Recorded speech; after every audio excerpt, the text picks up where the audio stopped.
మీ ఇద్దరి గురించి నా దగ్గర ఎందుకు దాచావు? మన ఫ్రెండ్షిప్ స్పాయిల్ అవుతుందనా?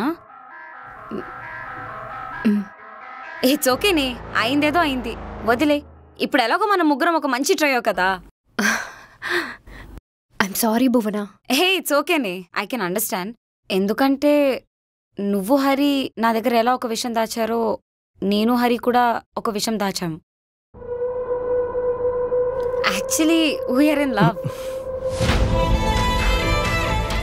యాక్చువల్లీ ఫస్ట్ డేనే చెప్పేద్దాం అనుకున్నా, కాకపోతే అప్పుడు నువ్వు చాలా లోగా ఉన్నావు.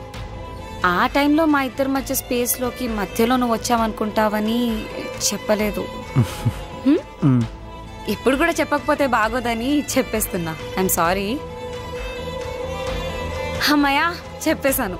ఇప్పుడు మన ముగ్గురు మధ్యన ఎలాంటి హిడెన్ సీక్రెట్స్ ఉండవు. మళ్ళీ ముందులాగే హ్యాపీగా ఉండొచ్చు. ఏమంటా?